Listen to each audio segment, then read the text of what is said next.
Good morning.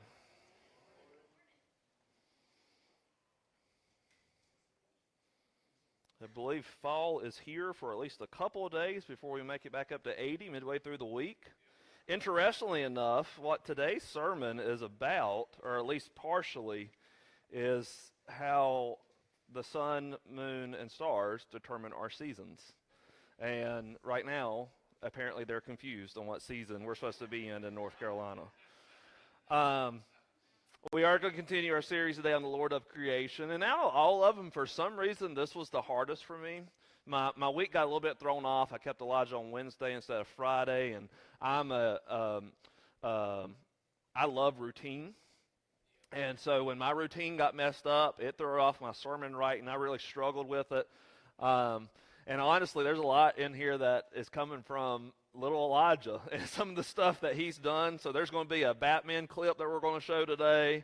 And my opening funny thing is Elijah as well. But day 4 is about the creation of light-bearing bodies and what their purposes are. And right now, Elijah's at that age where he is fascinated with light. When we go into the room, he has to turn the light on. If there's a flashlight, he has to have it and shine it everywhere, including right in Mom and Daddy's face, or even his face. And then, of course, Nana, my mom, gave him a lightsaber on Friday, and he says, I've got the power. That's when he turns it on. I've got the power. So we were driving home from table gathering on Friday night, and the back of our vehicles lit up blue from that lightsaber. People thought it was Randy's vehicle going up the road. Yeah. He loves anything that makes light, but one thing he does not like, and I think most of us can agree with this, is the sun in the morning when we don't want to wake up. I'll be taking him to my parents, and he'll say, Daddy, son, turn it off, turn it off. Like I can turn off the sun because it's shining in his face, as we're driving down the road. And I'm like, son, I can't turn the sun off. I'm sorry. Only God can do that. Maybe I can pray that the sun would stand still as Joshua did. But that response of, son, turn it off, Daddy, turn it off. That's the response we get from the world sometimes as Christians who are called to bear the light of Jesus. The church is the light of the world. Here's what Jesus said in Matthew 5:14. You are the light of the world. A town built on a hilltop cannot be hidden. But as we talked about briefly last week, we live in a post-Christian nation that's kind of moved past Christianity, moved past believing in God, and today they don't want to hear or see the light that we are trying to shine. In fact, they would rather turn us off than to let it shine. They don't want us to hear the truth. They don't want us to speak the truth. They don't want us to expose darkness. We are effectively, using a culture word here, we are effectively being canceled. When we try to tell people that an unborn baby is a life that should be protected, we are canceled and labeled women haters. When we try to tell people that there are only 2 genders, we are canceled and labeled as transphobic. When we try to do good to people out of the love of Christ, we are canceled because of our beliefs. Nowadays, we have TikToks and Facebook Reels, and often some of them that pop up on mine is these Christians trying to tell people about Jesus or trying to do something good for someone. And as soon as they can tell that they're coming from a religious standpoint, people turn them off and move on. There's a couple of churches in our district that have experienced some of this backlash on higher levels than other churches in our district. One of them is a church that used to be called United City Greensboro. They had a coffee shop that they called Union Coffee, and it was located in downtown Greensboro. And the idea was that the church would run this coffee shop, and if there's any proceeds from the coffee shop, it'd go right back into loving the community, showing the love of Christ.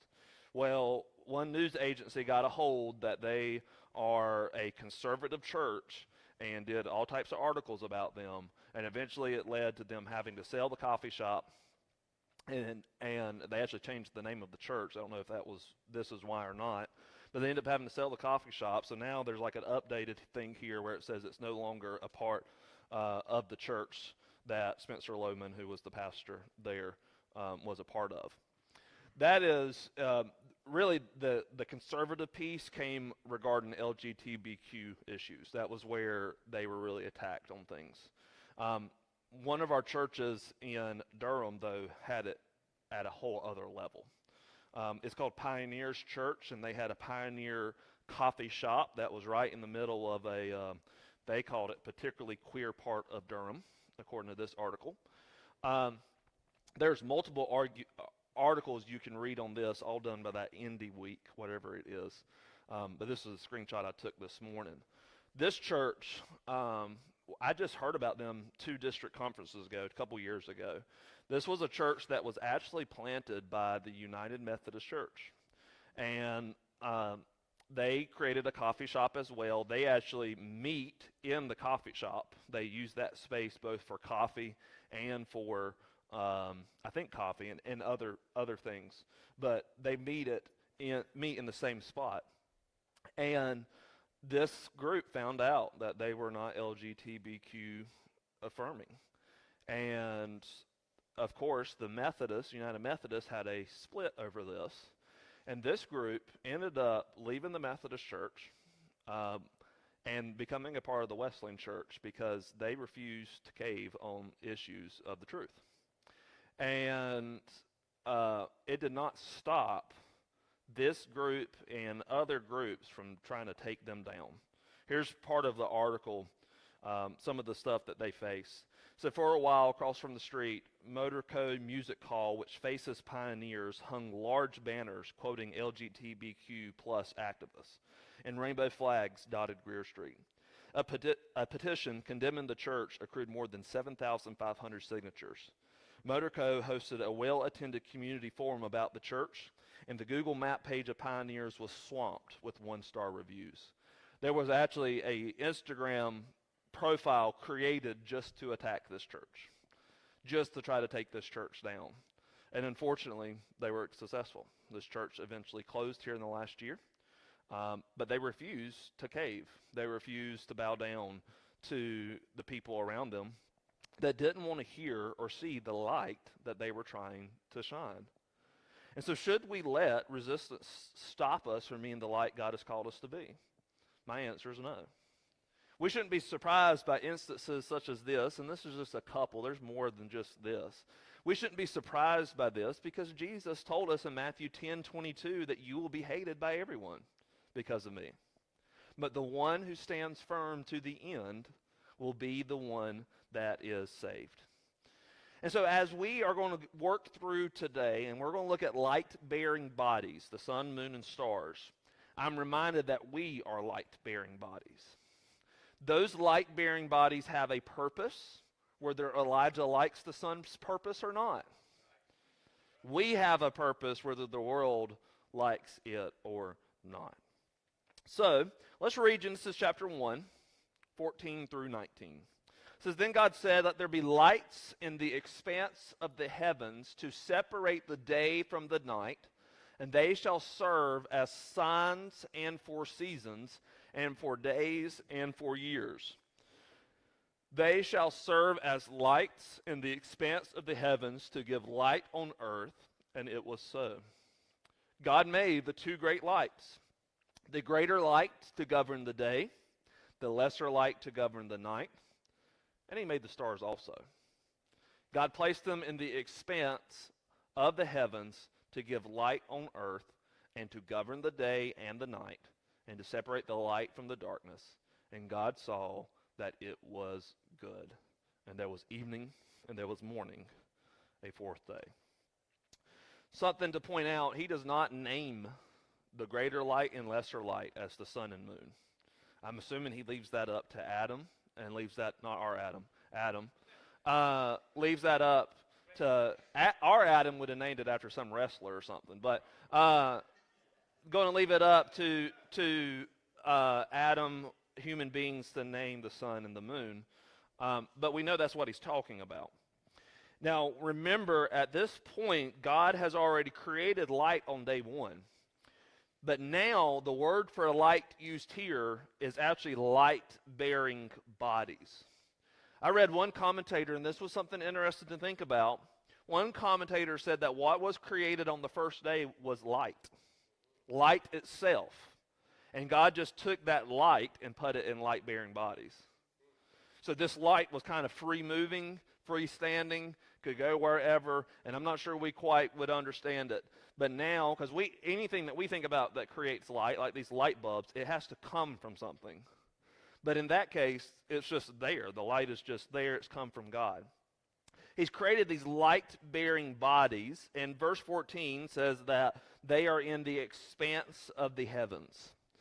One commentator compared it to luminaries. You know, you light the candle in the luminary and it will show. These light-bearing bodies would serve a couple of purposes that we're going to look at today, and these purposes are not all that different from the purpose that we have in today's world as well. So here's my first point. On day 4, God created the sun, moon, and stars to govern the day and night cycle by separating light from darkness. So the day and night cycle was already going on at the time, but it was controlled by whatever that light was on day 1. Now that light has specific bearing bodies that would divide the day and the night. The sun and the moon serve as the primary means of communicating when the day and night cycle is. So at this point, God puts the sun at the exact distance it needs to be in order for us to survive. This is one of those things that confirms that there was an intelligent creator behind creation. Because if the sun was any closer, we would burn up. If the sun was any further away, this place would be covered in ice. But he put it exactly where it needed to be. Same thing for the moon.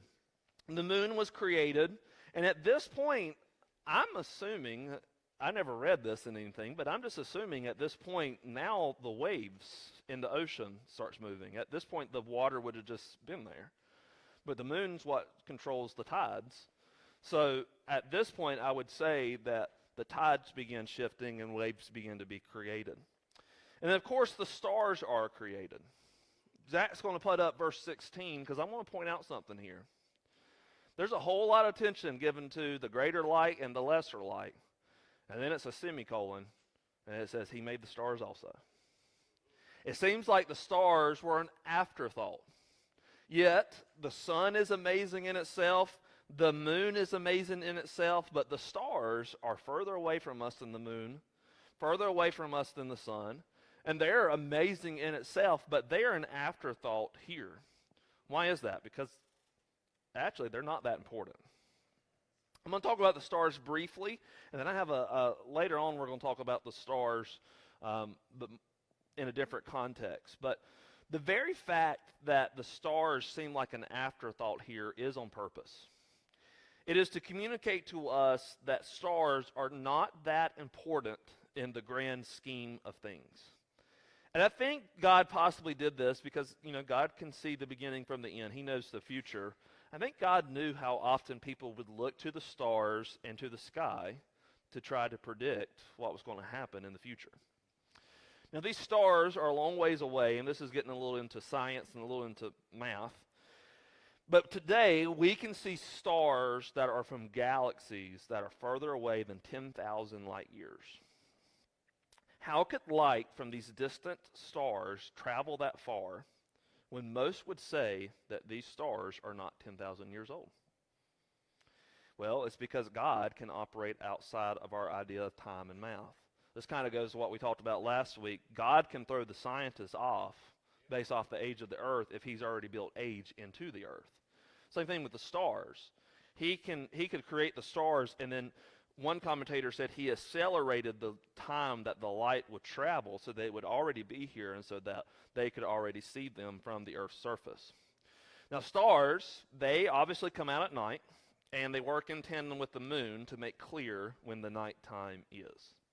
The creation of the sun and the moon in particular, though, was to separate the light from the darkness. Think about it. Light enables us to operate and do things. Enables us to work, enables us to get up and see actually what we're doing, enables us to travel. Darkness, it's really hard to do anything in darkness other than sleep. And nowadays we have these things called light bulbs and electricity that actually keeps us up later at night, when if we didn't have light, we would have already been asleep because we couldn't do anything. There was a study done. I meant to look it up, and I ran out of time and really just forgot. But I've mentioned it before. Before the invention of electricity and light, the average person got I think it was like 12 hours of sleep a night. It was way on up there. And now our average is down to like 6 hours. Why? Because of those things right there. We used to be controlled by when the sun came up and when the sun went down and when the moon came up. That was how your day was structured. That's how it's actually supposed to be. But now we work at night. We work because the light is always there. These light-bearing bodies, though, is what separates the light from the darkness. And that goes right along with what Christians are called to do. Christians should be that light that shines and ultimately separates the darkness. I don't have to tell you today or give you reasons why that I say this. There's a ton of darkness in this world. There's not a lot of good. Turn on the news, it's always something bad. On Facebook, it's always something bad. This world is in desperate need of something that is truly good. Not just that it makes them feel good, but that is truly good. And Jesus would tell us, it's you guys. He said in Matthew 5:14 through 16, I'm going to read the whole passage here. He says, you are the light of the world. You are a town that's built on a hill that cannot be hidden. He said, why would people light a lamp and put it under a bowl? Instead, they put it on its stand and give light to everyone in the house. He said, that's your purpose, not to cover your light, not to cover this candle so that we couldn't see the light, not to cover these bulbs, but to let your light shine before others, that they may see your good deeds and glorify your Father in heaven. So how does he tell us that we let our light shine? By doing good deeds. Notice he doesn't say saying good things. He says doing good deeds. And in a world where people tend to have negative feelings towards the church, let's show them that the church is good. Let's show them that we really do love them, that we really do want what is best for them.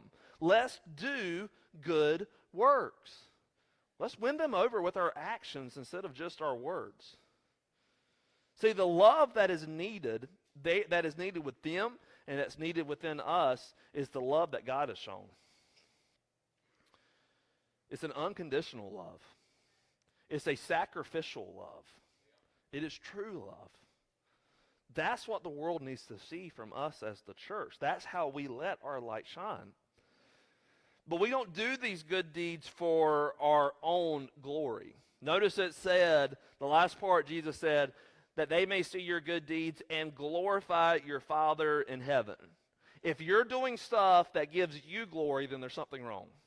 We should be doing stuff that gives God glory. And this is so important for us to get because this has been so abused by people in the past. Some churches, pastors, Christians, I would say politicians that say they're Christians, they do good works for their gain, or for their church's gain, or for their business's gain, or to earn votes. They want to make sure that they are seen feeding the poor, feeding the hungry, working at the soup kitchen, whatever it is. And people can see right through that. People can tell they're not doing it for the right purpose. And so today, that's why we can do good works, but people always think we have some other motive behind doing it.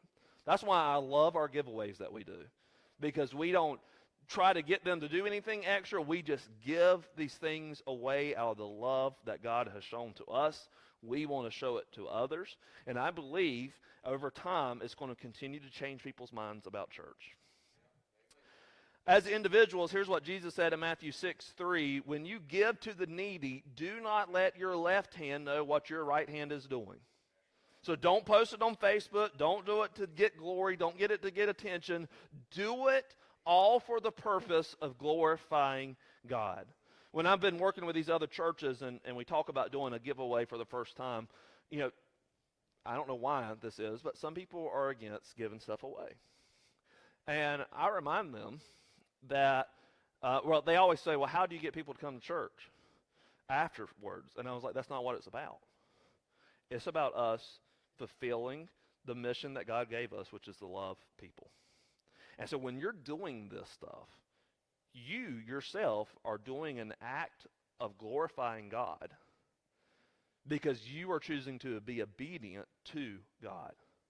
So it's not always about what you get in return. That's the transactional mindset. No, here's the transaction. God has given me everything. I'm going to give a little bit in return by loving others. That's the transaction. So our job as the church is to glorify God by the way we live and by ultimately leading others to glorify Him as well. But another part of being the light that shines in the darkness, is being people of hope. People are walking around in this world with no hope. I've had the privilege of working with some non-Christians here in the last year, talking with them, getting to know them better. And I find it a whole lot harder to counsel or to talk to a non-Christian than I do a Christian, especially when they're going through struggles. Because with a Christian, I can tell them things were going to get better, because I know they will. Because even if whatever they're going through ends in death, ultimately it will end in life. I can't say that to a non-Christian. I mean, in their case, there really is very little hope unless something changes. They don't believe in God. And because they don't believe in God, this dark, sin-filled, suffering-filled world is the closest they will ever get to heaven. And it's certainly not heaven. It doesn't take long to lose hope in this world. But we know the one who is hope.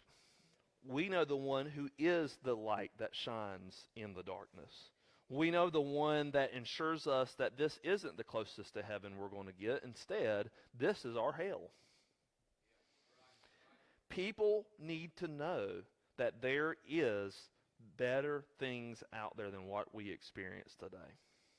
It is hard to talk with them. It's hard to, to me, when I am counseling someone, I put my feelings into that and I identify with them, and it's just, I guess it's a pastoral heart of mine. And when I know that there's very little hope if something doesn't change in their faith, that's tough for me as a pastor. It really hurts me. But we always point them to Jesus, who is our hope. He can change our circumstances now. That's why we just prayed for that little baby. And He can change our circumstances in the future. And ultimately, if we believe in Him and we follow Him, we know that one day everything will be better. In a world that needs hope, there's a scene in Batman. I told you I was going to mention it. We're actually going to watch a clip from it. But it's from The Dark Knight Rises. I was a very big fan of Batman growing up. Actually, Elijah's been wearing my Batman costume from when I was a kid at my parents'. He's going to be Spider-Man this week, though. I think he still likes Spider-Man a little bit more than Batman. But I love the Dark Knight series that came out. I think there's 2 or 3 movies in it. And Dark Knight Rises, there's a clip in there that I actually used the first time that I ever preached on Sunday morning. I used this clip. And so I was reminded of this clip as I was working through it today. And I went and looked through the clip, and I was like, why in the world did my pastor at the time let me show these scenes? Because that was not scenes. There was a lot of shooting, a lot of killing. That was probably shouldn't have been shown on Sunday morning in church. And we're not going to watch that part of it today. But the part that we're going to watch, give you some background. Bane, I think it's Bane, has taken over Gotham City. Batman had been imprisoned somewhere off in a hole. And no one could get out of that hole, and eventually Batman did. And he released the other prisoners from that hole. But at this time, the police are all underneath the ground, all locked up underneath the ground, except for a few that are still out and about, and they're in hiding because Bane, the villain, has taken over. It feels like the villain in our world has taken over. And it'd be easy for us to do just like the police officers that were still out did. It'd be easy for us to go and hide. There's a clip at the very end of this one that you'll see where he's like the assistant police commissioner or police captain or something. But Gordon, who you might recognize that name, he's the police commissioner. He had went to this guy's house beforehand and said, "What are you doing?" And the guy basically says, "There's no hope. I suggest you just go to your house, and we're just going to see whatever comes of this, what comes of it." There's no hope, though, because Batman's not there. And so at this point in the scene, you're going to see Gordon and you're going to see some other police officers being walked out onto the ice. And ultimately, what's going to happen there is they're supposed to walk into the ice breaks, they die. So they're walking to their death. Batman had not been seen at this point, so it seems like there is no hope. But there's a point in there where Batman says, "Light it up." And I get chills thinking God telling us to light it up as well. Because then you'll see the Batman symbol light up, and when the Batman symbol lights up, it provides hope to that city. So let's watch this clip. See, when we also light it up, that last scene right there is actually where Bane sees it as well. So the guy before that was the police captain or assistant police commissioner. He sees it, and as the movie continued, he gathers the policemen that are still there. And can you turn the lights back up? I can't see them. They're waiting. Yeah, they're waiting for Batman to come out. Thought Batman was going to appear for a second. He goes and he gathers the remaining police officers, and they go out and they battle against the bad guys. And ultimately, of course, with Batman's help, they end up winning. The bad people end up losing. But when Batman told Gordon to light it up, Batman had done poured all the fuel and everything and made that bat symbol. It's like that bat symbol shining, and the city knows that there is hope. We need to be that shining light to tell people there is hope. And when you light up, guess what you tell the enemy? He has no hope. Because Bane was thinking, "Oh no, I thought I done beat this guy." And Satan felt the same way when Jesus was crucified on that cross and he breathed his last breath. He was like, "Hey, I got it." And then 3 days later, he sees the disciples still living as God has called them to live. And he's like, "I thought I beat this guy," but there's hope. Why? Because Jesus is alive and because Jesus is working in and through us. So be that light that shines in the darkness. Provide hope. Do good deeds. Do the things God has called us to do. The second thing the sun, moon, and stars do is they serve as signs of the seasons. That's what it says in Genesis 1:14. "Let there be lights in the expanse of the heavens to separate the day from the night, and they shall serve as signs and for seasons and for days and years." Now, it looks like the signs are different from seasons. Signs can be translated as seasons as well. The ways I think they do appear as signs, though, is we know that the sun rises in the east and sets in the west. So if I'm lost in the woods, I am going to look to where the sun is to determine which way is east and which way is west. The northern star used to be what would guide people at night. They look for where the star is. Same thing with the moon, which, funny story, when Sarah and I was coming back from revival at Randleman First a few weeks ago, we were driving home and we could see something in the sky. And I said, "Look at the moon. It looks funny." And we was in the Hummer, so it told us which direction we were going in, and we were going west. And I said, "The moon rises in the west? Like, why?" And it was like a week later that someone said something about, "Have y'all seen the comet?" But man, we were tripping. We were like, "What?" I was like, I know the moon rises in the east, so why is it appearing in the west? But it was the comet. We saw the comet that was apparently in our sky here the last few weeks. But we were like, I know it rises in the east because I've watched it come up over the ocean before. But they provide some direction. That's where I think the signs come in, but the main point is the seasons. And to understand the seasons part, we got to go back to our pre-technology days. How did people living 3,000 years ago determine where they were at in the course of a year? They could tell based off the length of days. They could tell based off the waxing and waning of the moon, which determines our months. And ultimately, that's because the earth is slanted. The earth is slanted at an angle at 23 degrees, 23.5 degrees, and that is what gives us our seasons. If this was not an exact tilt of the earth, we would not only lose our seasons, but life itself, because the vapors from the oceans would move north and south, piling up continents of ice to the point that we would all be covered in ice. If our moon was closer, our tides would daily cover whole continents. That's crazy to think about. The polar regions would experience constant cold, and they would never stop growing. So the sun is the right distance apart, exactly the right distance apart. Because we're on a tilt, we experience different seasons, and the moon is exactly the right distance apart from the earth. That all points to the Lord of creation, an intelligent creator behind it all. But back 3,000 years ago, everyone grew their food, and their sign of when to grow their food was based off the positions of the sun, moon, and stars.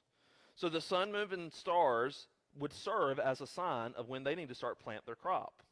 One commentator said that the stellar bodies thus determine when we eat, when we work, and when we sleep. And all of this was set in motion perfectly on day 4 of creation. Let me talk about what this verse does not mean. It does not mean that we should look to the sun, moon, and stars as signs of what's going to happen in the future. It does not mean that we should practice astrology. Astrologers use the position of stars, planets, and the moon to predict events and to describe personalities. They create personalized horoscopes based on a person's birth date. Astrologers also believe that eclipses and lunar phases can influence events. Let me make this very clear. No Christian should be looking to their horoscope to see what's going to happen. It used to be in the Courier Tribune, I believe, and I didn't know what they were. I still don't exactly know what they are, but we should not be looking towards that type of stuff as a way of predicting the future, of the way of predicting our kids' personality, what they're going to be. And a lot of times what people are doing is they're looking to this stuff and they're living into it because they think that's who they're supposed to be. And that's not the case. In fact, here's what Jesus said in Deuteronomy, or God said in Deuteronomy 18:14. The nations you will dispose listen to those who practice sorcery or divination. But as for you, the Lord your God has not permitted you to do so. And Jeremiah 10:2 says, this is what the Lord says. Do not learn the ways of the nations or be terrified by the signs in the heavens, though the nations are terrified by them. We should pay no attention to horoscopes, to fortune tellers. It's all fake. I was so saddened to see fortune tellers at the Fall Festival in Asheboro. There's a whole booth set up for it. And I'm like, y'all are just wasting your money. Even when we were walking through, a woman came up, and of course they pay attention to Elijah because of the red hair, and they say, when's his birthday? And I said, August the 9th. And she says, oh, he's a whatever. You're going to have your hands full. And I was just like, okay. And just kept walking. Because, no, we do have our hands full. That's not because he was born on August the 9th. It's because he's a boy, and he takes after his mama. Astrology is an occult practice that needs to be avoided at all costs. Avoid astrology. Now, the sun, moon, and stars do serve as signs of the seasons. They tell us what season we're moving into, what time of the year it is, what time of the day it is, and what time of the night it is. It kind of reminds me, the job of the sun, moon, and stars kind of reminds me of the job of prophet in the Old Testament. They were God's representatives on earth. They would speak on God's behalf. They would interpret the problems of the day according to God's word, and they would help provide direction, just as the sun, moon, and stars help provide direction. Sun, moon, and stars also expose darkness, just as the prophets would expose darkness. And the sun, moon, and stars, depending on where they're at in the sky, would tell us what season we are about to enter into. And would prophets not do the same thing? We're going to read a little bit from Jeremiah later. Zach don't know that because I didn't tell him, but we're going to read a little bit from Jeremiah later.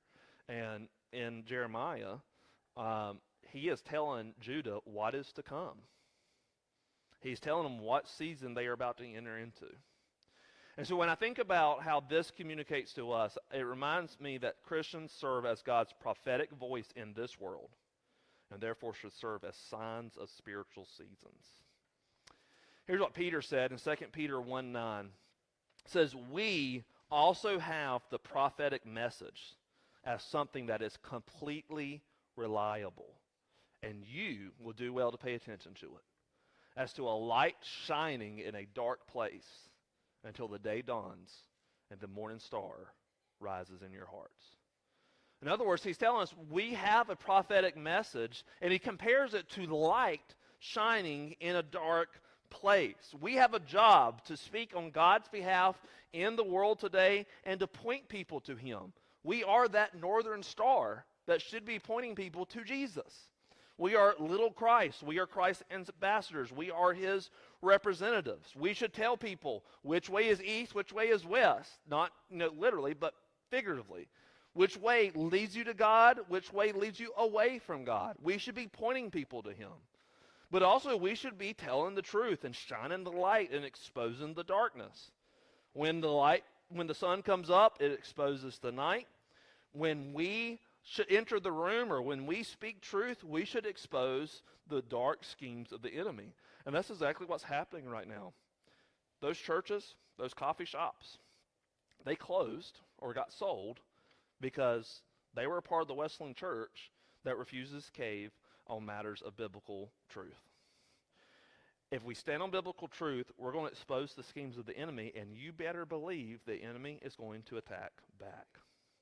He doesn't want his schemes to be discovered. This is the last part I really want to focus on, though. We serve as signs of spiritual seasons. Guess what spiritual season we're about to enter into? Maybe during our lifetimes, probably during our lifetimes, maybe not during David's, but probably during mine. We're probably entering into the last days. And I don't think the common person who doesn't believe in God, who doesn't think that the Bible has any truth to us, to anything that's going to affect us, I don't think they're going to go read 2 Timothy 3, 1 through 5, where it says there will be terrible times in the last days.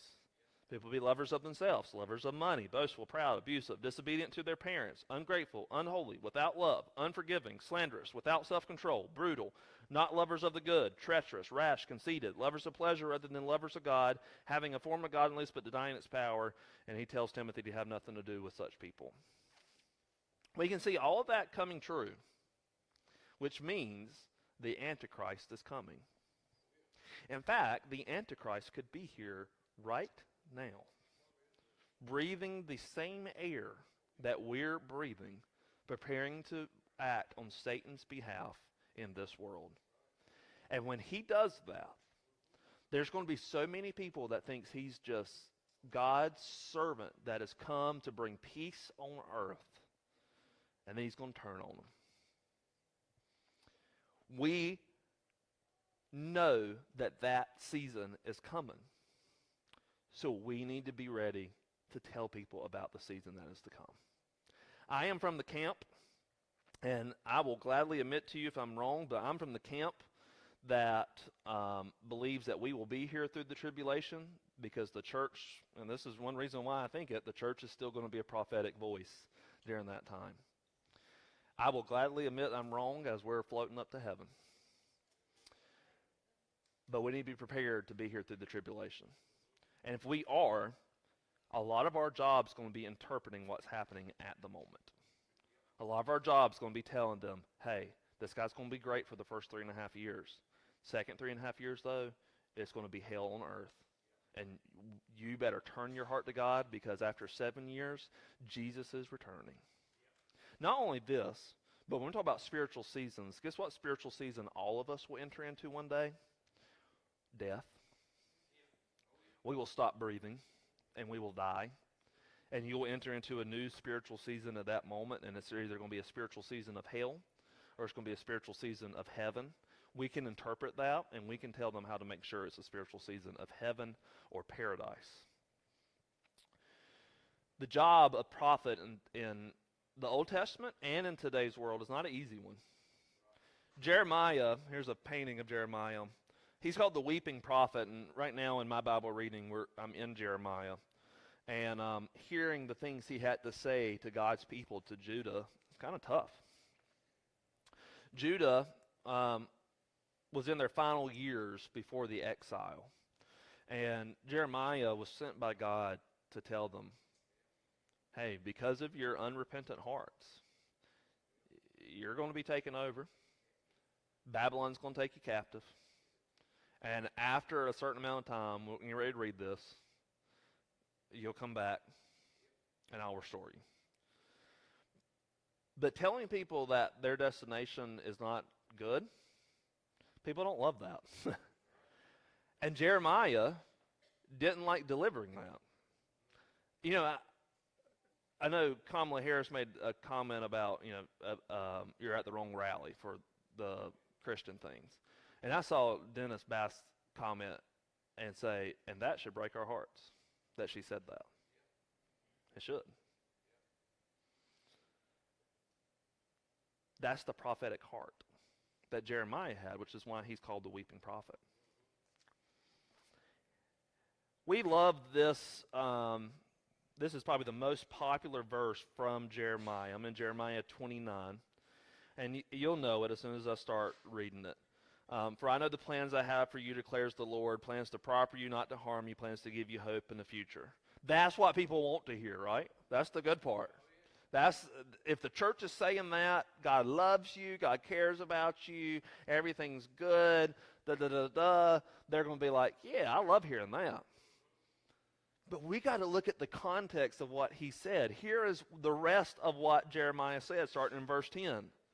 When 70 years are completed for Babylon, in other words, after you've been captive for 70 years, I will come to you and I will fulfill my good promise to bring you back to this place. For I know the plans I have for you, declares the Lord, plans to prosper you, not to harm you, plans to give you hope in a future. Then you will call on me, and you will come and pray to me, and I will listen to you. You will seek me, and you will find me when you seek me with all your heart. I will be found by you, declares the Lord, and I will bring you back from captivity. I will gather you from all the nations and places where I have banished you, declares the Lord, and will bring you back to the places from which I carried you into exile. In other words, you're going to have to leave this place, and you're going to have to suffer for 70 years, but then I'll be there for you. People don't want to hear that 70 years part. People don't want to hear us say, here is the way that you make it to heaven. Here's how you make sure you're on God's side when God returns. Here's how you should be living as a person on this earth who's created the image of God, who God loves so much, and that God desires to see part of his kingdom. This is what it looks like. And if you don't live this way, there's a place called hell, and that's the next spiritual season you're going into.